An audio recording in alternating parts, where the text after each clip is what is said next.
15 अगस्त को अफगान तालिबान इक्तदार में आए 2021 में। 18 अगस्त को अफगान तालिबान का वो रिप्रेजेंटेटिव जो कतर में मौजूद है, जिसका नाम सुहेल शाहीन है, उसने इसराइल के स्टेट टेलीविजन कान टीवी को इंटरव्यू दिया और उसमें उसने कहा कि हम इसराइल के साथ नॉर्मलाइजेशन की बात कर सकते हैं। बाद में जब प्रेशर आया तो उसने कहा कि मुझे तो पता नहीं था कि मैं इसराइल के स्टेट टेलीविजन पे चला गया और मुझे तो पता ही नहीं था, और मैं रिप्रेजेंटेटिव हूं, स्पोक्स पर्सन हूं एक हुकूमत का, एक गवर्नमेंट का, और मुझे पता ही नहीं था। मैं इसराइल के स्टेट टेलीविजन के ऊपर चला गया जिसके साथ हमारे डिप्लोमेटिक टाइज नहीं। लेकिन यह हुआ 3 दिन बाद इक्तदार में आने के। 6 महीने गुजरे, जनवरी का महीना आया 2022 का। जनवरी 2022 में नाजरीन ऑफिशियली ये सारी की सारी जो कैंपेन इसराइल रन कर रहा था, that was through non state actors, NGOs के थ्रू कर रहा था। जनवरी 2022 में पहली दफा $5 लाख का फंड इसराइल की फॉरेन मिनिस्ट्री ने ऑफिशियली अफगान के लिए भिजवाया, और उसके चंद महीने के बाद तालिबान के पॉलिटिकल ब्यूरो का जो स्पोक्स पर्सन है डॉक्टर मोहम्मद नईम, उसने अल जजीरा को इंटरव्यू दिया जिसमें उसने कहा कि हम इसराइल के साथ अपने टाइज को नॉर्मलाइज करेंगे।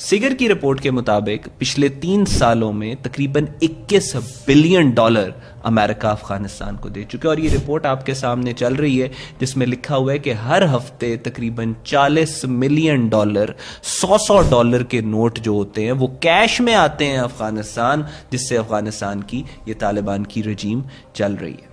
इसके अलावा जो बाकी सारे का सारा पैसा है वो एनजीओस के थ्रू आता है, और एनजीओस बहुत ज्यादा एक्टिव हैं अफगानिस्तान के अंदर। अब जब इन एनजीओस के ऊपर हमने रिसर्च शुरू की तो 2 एनजीओस हमारे सामने आई जिनका अफगानिस्तान के अंदर इन्फ्लुएंस बहुत ज्यादा सस्पिशियस था। याद रहे, अफगानिस्तान के इसराइल के साथ डिप्लोमेटिक ताल्लुकात नहीं है, लेकिन ये जो 2 एनजीओस सबसे ज्यादा एक्टिव थी अफगानिस्तान के अंदर, इनमें से एक का नाम है द इसरा एड और दूसरी का नाम है शे फाउंडेशन, और ये दोनों एनजीओस इसराइली हैं।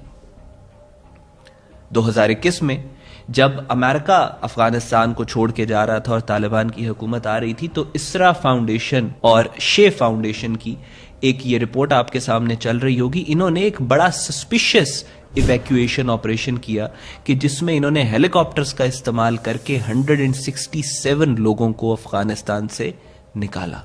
ऑफिशियली तो इनका ये कहना है कि उसमें कुछ जर्नलिस्ट थे और कुछ ऑफिसर्स थे और कुछ रिपोर्टर्स थे, लेकिन अनऑफिशियल रिपोर्ट्स के मुताबिक इसमें बहुत ज्यादा इसराइली इंटेलिजेंस के लोग थे जिनको सेफ पैसेज दे के अफगानिस्तान से निकालना था।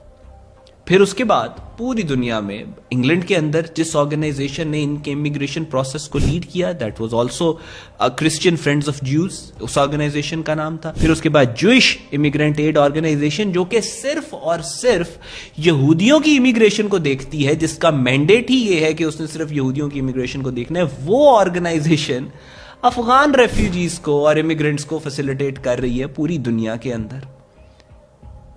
इसके अलावा यूरोपियन कंट्रीज के अंदर भी जिन ऑर्गेनाइजेशंस ने इस इमिग्रेशन प्रोसेस को लीड किया, all of them were headed by pro Israel Jews. और ये आर्टिकल आपके सामने चल रहा है। अफगान इंस्टीट्यूट्स शुक्रिया किसका अदा कर रहे हैं? इसरा एड का और जूइश एड ऑर्गेनाइजेशंस का, कि उन्होंने अफगानिस्तान के अंदर काम किया।